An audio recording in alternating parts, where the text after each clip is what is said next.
Nayanthara beyond the fairy tale. படத்தோட ஸ்டார்டிங்லயே ரெண்டு குட்டி பசங்க வந்து பேசிட்டு இருக்காங்க. யாரான்னு பார்த்தா நம்ம நயன்தாரா விக்னேஷ் சிவன். அவங்க லவ் பண்ணும்போது ஸ்னாப்ஷாட்ல எடுத்த வீடியோவை கியூட் மொமெண்ட்ஸ்க்காக வச்சிருக்காங்க போல ஃப்ரண்ட்லயே. நீ நானும் சேர்ந்து இந்த ஊரை விட்டே ஓட போறோம். நீ நானுமா? அடுத்து அப்படியே கட் பண்ணி நம்ம 2022 குட்டி போயிடுறாங்க. அங்க போய் பார்த்தா அவங்களோட கல்யாணத்தை திருப்பதியில வைக்கிறத பத்தி டிஸ்கஸ் பண்ணிட்டு இருக்காங்க. திருப்பதியில ஏன் நமக்கு டேட் கிடைக்கல, அங்க ஏன் நம்ம வைக்க கூடாது அப்படின்னு கேட்டுட்டு இருக்கும்போது திருப்பதியில எல்லாம் அவ்வளவு ஈஸியா பர்மிஷன் எல்லாம் வாங்க முடியாது, பர்மிஷன் எல்லாம் கொடுக்க மாட்டாங்க. உன் கல்யாணம் நடக்கும். அதனால ஏதோ நம்ம சரி ஏத்த மாதிரி இந்த சின்ன சின்ன ஹோட்டல்ஸ் இருக்கு, ஐடிசி, ஹயாத், இந்த பார்க், இந்த மாதிரி ஹோட்டல்ஸ்ல வச்சுக்கலாம் அப்படின்ற மாதிரி பேச்சு போயிட்டு இருக்கு. ஏப்பா நம்மளே கஞ்சி கூட வழி இல்லாம இருக்கான், இதெல்லாம் நமக்கு எதுக்குப்பா? நம்ம நயன்தாராவுக்கு திருப்பதியில இந்த மாதிரி டேட் கிடைக்கல, பர்மிஷன் கிடைக்கல அப்படின்னு ரொம்ப மூட் அவுட் ஆகி வெளியில போயிடுறாங்க. எனக்கு எதுவுமே கொடுத்து வைக்கலப்பா. அப்போ பேக்ரவுண்ட் வாய்ஸ்ல இருந்து ஒருத்தர் பேசுறாரு. நீங்க உங்களோட டாக்குமெண்ட்ரியை எதுக்காக நெட்ஃபிளிக்ஸ்ல கொடுக்கணும் விருப்பப்படுறீங்க அப்படின்னு கேட்டதுக்கு, இல்ல நம்ம சந்தோஷப்படுறத பார்த்து மத்தவங்க சந்தோஷப்படுவாங்கல்ல, அந்த ஒரு எண்ணத்துக்காக மட்டும் தான் நான் கொடுக்குறேன். இதெல்லாம் நம்புற மாதிரி அங்க இருக்குது. அது மட்டும் இல்லாம இந்த மாதிரிலாம் யாரும் பண்ண மாட்டாங்க, ஆனா நான் பண்ணுவேன் அப்படின்ற மாதிரி சொல்லி முடிக்கிறாங்க. அதை கேட்கும்போது அவ்வளவுதான் டைட்டில் கார்டை போடுறாங்க, Nayanthara beyond the fairy tale. இது படம் போட்டு எவ்வளவு நேரங்க ஆகுது? அப்புறம் என்ன வழக்கமுறை எல்லாம் பண்றதான் ஹீரோ இன்ட்ரோடக்ஷன். தமிழ், தெலுங்கு, மலையாளம், ஹிந்தி இந்த இண்டஸ்ட்ரியில இருக்க ஆக்டர்ஸ், டைரக்டர்ஸ் எல்லாம் நம்ம நயன்தாராவை பத்தி பெருமையா பேசிட்டு இருக்காங்க. சார் ஒரு கேன அடுத்து அவங்களோட ஃபேன்ஸ் எல்லாம் எப்படி அவங்கள பத்தி பேசுறாங்க அப்படின்றதே சில விஷயங்களை காமிக்கிறாங்க. யாருமே இதுக்கு நான் ப்ரோபோஸ் பண்ணது இல்ல, நான் ஃப்ராங்கா சொல்றேன். எனக்கு உங்களை ஒரே ஒரு தடவை ப்ரோபோஸ் பண்ணணும்னு இருக்கு, பண்ணடா. என்னடா இது? ஒன்னும் பயப்படாதீங்க, கிரெஞ்சி வரவும் கிடையாது. அப்புறம் நம்ம ஹீரோயின் நயன்தாராவை காமிக்கிறாங்க. அவங்க ஒரு சோஃபால உட்காந்துட்டு அவங்களோட கதையெல்லாம் சொல்ல ஆரம்பிக்கிறாங்க. இவ்வளவு நாளா என் மனசுக்குள்ள இருக்க விஷயத்த யாருக்கிட்டயாச்சும் சொல்லணும்னு நினைச்சேன். அதுக்கு ஒரு நல்ல வாய்ப்பு கிடைச்சிருக்கு. உங்ககிட்டயே சொல்றேன், உட்கார் ப்ளீஸ். எங்களோட டேட் வந்து ஒரு ஏர்ஃபோர்ஸ் ஆஃபீஸர், எங்க அம்மா ஒரு ஹவுஸ் ஒய்ஃப். ரெண்டு பேரோட 50-50 தான் நான், எங்க அண்ணன் ஒருத்தர் இருக்கான். நாங்கெல்லாம் ஒரு குடும்பமா வாழ்ந்துட்டு இருந்தோம் இப்படி இந்த மாதிரி ஆரம்பிக்கிறாங்க. ஒவ்வொரு கிளைகளையும் பூக்கிற கற்பக விருட்சமா என் குடும்பம். ஆரம்பிச்ச கொஞ்ச நேரத்துல அவங்க அம்மா உள்ள வந்துடுறாங்க. அவங்க காலேஜ்ல சூப்பரா நல்லா படிச்சுட்டு இருக்கும் போது தான் அவங்களுக்கு இந்த சினிமா வாய்ப்புலாம் கிடைச்சிச்சு. காலேஜ்ல கொண்டு போய் விட்டோம்னா காலைல விட்டுட்டு சாயந்தரம் அவங்க வர வரைக்கும் நாங்க கார்லயே வெளியில வெயிட் பண்ணுவோம் அப்படின்லாம் சொல்லி அவங்க பேச ஆரம்பிக்கிறாங்க. 30 அரியர் வச்சிருக்கான் சார், இவனெல்லாம் கண்டிப்பா டிகிரி வாங்குறதுக்கு வாய்ப்பே இல்ல. மறுபடியும் நம்ம நயன்தாரா வராங்க. சின்ன வயசுல எனக்கு படத்துல நடிக்கணும் அப்படின்ற ஒரு ஆசையெல்லாம் கிடையாது. பேசிக்கா நான் படத்துக்கு அதிகமா போனது கிடையாது. இப்போ வச்சு எங்க சொந்தக்காரங்க வீட்டுக்கு வரும்போது மட்டும் தான் எங்க அம்மா அப்பா ஏதாச்சும் படம் ஓட்டுவாங்க. அந்த டைம்ல தான் நான் படத்தை பாத்துக்கிறது. மத்தபடி எனக்கும் சினிமாவுக்கான உறவு அந்த மாதிரி தான் இருந்திருக்கு. நான் இப்படி ஒரு நடிகை ஆவேன்னு நானே நினைச்சு பார்க்கல. எனக்கா? உனக்கு தான். ஐயோ ஐயோ, நான் என்ன செய்வேன், யார்கிட்ட போய் சொல்லுவேன்? ராமா ஐயா. இவங்க பேசி முடிச்சோன்னா நயன்தாரா அவங்களோட ஃபர்ஸ்ட் டெபியூ மூவினா மலையாளத்துல வந்த மனசினக்கரை. அந்த படத்தோட டைரக்டர் சத்யன் அந்திகட் பேச ஆரம்பிக்கிறாரு. நான் இந்த பண்ண ஃபர்ஸ்ட் வந்து ஒரு பத்திரிகையில ஒரு போட்டோல தான் பார்க்க ஆரம்பிச்சேன். பார்த்ததுக்கு அப்புறம் தான் ஒரு படத்துல புதுமுக ஹீரோயின் வேணும் அப்படின்றதுக்காக இவங்களை கூப்பிட்டு நடிக்க வச்சு அப்படின்னு நயன்தாராவை ஃபர்ஸ்ட் இன்ட்ரோடியூஸ் பண்ண டைரக்டர் சத்யன் பேசிட்டு இருக்காரு. அப்படிங்களா? ரொம்ப சந்தோஷம். அவர் பேசி முடிச்சோன்னா அவங்களோட செகண்ட் படத்தோட டைரக்டர் ஃபாசில் சார் பேசுறாங்க. தமிழ்ல இவங்களை இன்ட்ரோடியூஸ் பண்ண கவிதாலயா ப்ரொடக்ஷன்ஸ்ல இருந்து புஷ்பா கந்தசாமி அவங்களும் பேசிட்டு இருக்காங்க. இவங்களாம் பேசி முடிச்சோன்னா மறுபடியும் நம்ம நயன்தாரா ஊடால வந்து நான் கஜினில் நடிக்கும் போது என்ன வந்து ஓவர் வெயிட்டா இருக்கு, நான் ரொம்ப குண்டா இருக்கு அப்படின்னு என்ன ரொம்ப கலாய்க்க ஆரம்பிச்சாங்க. பெர்ஃபார்மன்ஸ் மேல குறை சொல்லலாம், பட் பாடி ஷேமிங் எல்லாம் பண்றது தப்பு இல்லையா? இப்படி சூதுவாது இல்லாத ஒரு உடம்பு மாட்டினா உடனே சுருட்டிலான்னு பாப்பீங்களா? அது மட்டும் இல்லாம நான் பாவாடை தாமணி, சேலை ஜாக்கெட் இந்த மாதிரி ஹோம்லியான க்ளோத்ஸ் தான் சூட் பண்ணுவேன், இதுதான் உங்களுக்கு நல்லா இருக்கும் அப்படின்ற மாதிரி எல்லாம் சொல்ல ஆரம்பிச்சாங்க. அதுக்கெல்லாம் நீ சரிப்பட்டு வர மாட்டேன். அந்த டைம்ல நான் யோசிக்கும் போது தான் என்னை குண்டா இருக்குன்னு வேற சொல்லிட்டாங்க, தாவணி பாவாடைக்கு தான் செட் ஆகும்னு வேற சொல்லிட்டாங்க. இது எப்படியாச்சும் மாத்தணுமே அப்படின்னு யோசிச்சுட்டு இருக்கும்போது தான் விஷ்ணு உள்ள வந்தாரு. விஷ்ணு உள்ள வந்து தான் எனக்கு இந்த மாதிரி ஒரு கேரக்டரை கொடுத்தாரு அப்படின்னு சொல்லும் போது எனக்கு கேரக்டர் நமக்கே தெரிஞ்சிருக்கும்.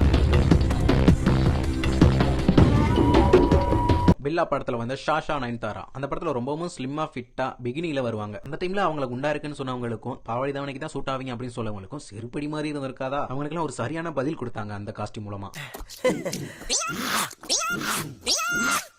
அண்ட் படத்தோட டைரக்டர் விஷ்ணுவர்தன் எனக்கு என்னமோ தெரியல இந்த ரோலுக்கு அவங்க தான் சூட் ஆவாங்கன்னு தோணுச்சு. அது மட்டும் இல்லாம அவங்களை டிஃபரெண்டா பார்க்கணும்னு ஆசையா இருந்துச்சு, அதனாலதான் அவங்களை சூஸ் பண்ணி பண்ணோம், வேற எந்த ஒரு காரணம் இல்ல அப்படின்னு சொல்லிட்டு அவர் மனசுல இருந்த உண்மையான விஷயங்கள் எல்லாம் சொன்னாரு.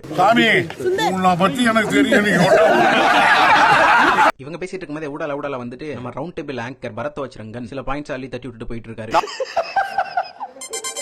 அதுக்கப்புறம் ராணா டகுபதி, நாகார்ஜுனா, டைரக்டர் கிறிஸ் ஜெகர்தலனி இவங்க எல்லாம் வந்து அவங்களோட பாயிண்ட்ஸ் சொல்லிட்டு இருக்காங்க.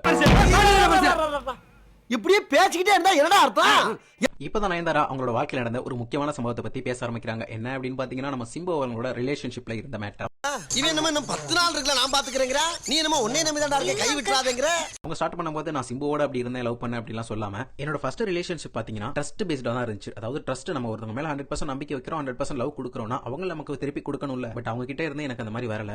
சிம்பு மேல பாசமா பயமா சொல்லு சொல்லு சொல்லு சொல்லு சொல்லு. அதனால ஒரு நம்பிக்கை இல்லாத காரணத்தினால தான் நாங்க பிரிஞ்சோம். அண்ட் என்ன என்ன ஏது அப்படின்னு தெரிஞ்சுக்காமலே என்ன பத்தி நிறைய பேர் தப்பு தப்பா எழுத ஆரம்பிச்சிட்டாங்க. நீ நல்லவன் தான், அவன் கெட்டவன் தான். என்ன மட்டுமே கேள்வியா கேட்டுக்கிட்டு இருந்தாங்க. என்ன கேள்வி கேட்டா அது சம்பந்தப்பட்ட ஆப்போசிட் பர்சன் கேள்வி கேட்கணும்ல, என்ன மட்டுமே போட்டு அடிச்சுக்கிட்டு இருந்தாங்க. அடிச்சது மட்டும் இல்லாம அவங்க இஷ்டத்துக்கு என்னென்னமோ கதையை கட்டி விடுறாங்க. என் பக்கம் உள்ள நியாயத்தை இது வரைக்கும் நான் சொல்லவும் இல்ல, அவங்க என்கிட்ட கேட்கவும் இல்ல. கொஞ்ச நாளைக்கு ஃப்ரீயா விடுவாங்க, அப்புறம் திடீர்னு அவங்களுக்கு ஞாபகம் வந்துரும் போல மறுபடியும் அந்த விஷயத்தை பிடிச்சி இழுத்து பிடிச்சி பேசிக்கிட்டு இருப்பாங்க. அவளும் அவ கூட ஒருத்தர் இருக்கானே, 2 பேரும் பார்க்கிங் லாட்ல எப்ப பார்த்தாலும் சண்டை போட்டுட்டே இருப்பாங்கடி. இப்ப வரைக்கும் டில் டேட் வரைக்குமே அதான் நடந்துட்டு இருக்குது. நான் மட்டும் தான் லவ் பண்றேன்னா என்ன, நான் மட்டும் தான் உங்க கண்ணுக்கு தெரியறேனா என்ன. அது மட்டும் இல்லாம அந்த டைம்ல தான் நான் சினிமால கொஞ்சம் கொஞ்சமா வளர்ந்துட்டு இருப்பேன். சோ அந்த டைம்ல நான் கண்மூடித்தனமா எல்லாருமே நம்ப ஆரம்பிச்சேன். அதுதான் என்னோட பெரிய மிஸ்டேக். எல்லாரும் என்ன ஏமாத்துறாங்க. அழாதீங்க சார், அழாதீங்க அப்படின்னு சொல்லிட்டு அவங்களோட பர்சனல் லைஃப்ல நடந்த இஷ்யூஸ் எல்லாம் யார் யார் பேசினாங்களோ அவங்களுக்கு எல்லாம் ஒரு செருப்படி மாதிரி இந்த பதில கொடுத்திருக்காங்க.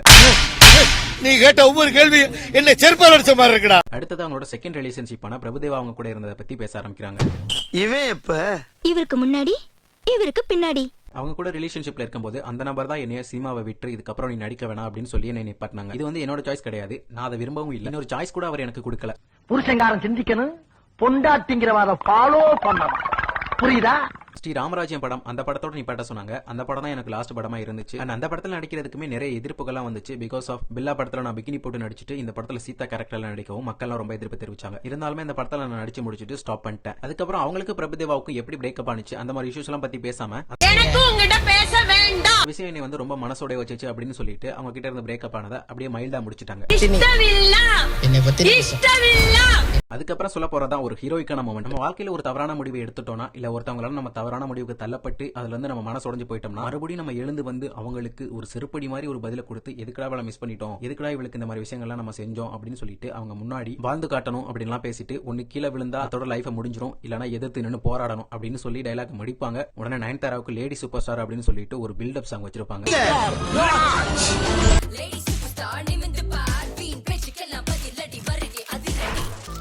ரீ ரெக்கார்டிங் இல்லாம பார்த்தா ரிச்சாகார மாதிரியா இருக்கிறான். சாங் முடிஞ்ச உடனே அவங்க சினிமாவில இருந்து ஃபீல்ட் அவுட் ஆனதுக்கு அப்புறம் அவங்க மறுபடியும் கம்பேக் கொடுக்கறதுக்காக 2 படங்கள் ஒரே சமயத்துல வந்துச்சு அப்படின்னு சொல்லுவாங்க. அதுதான் தெலுங்குல வந்த கிரீக்கு வீருடன், தமிழ்ல வந்த ராஜாராணி. இந்த படங்கள் மூலமா கம்பேக் கொடுக்கறதுக்கு முன்னாடியே அந்த இயர்ல தனுஷ் அவர்களோட எதிர்நீச்சல் படத்துல லோக்கல் டான்ஸ் அப்படின்ற ஒரு சாங்குக்கு டான்ஸ் பண்ணிருப்பாங்க. இந்த பாட்டு அப்புறம் இந்த 2 படங்கள் மூலமா மறுபடியும் இண்டஸ்ட்ரிக்கு கம்பேக் கொடுத்தாங்க.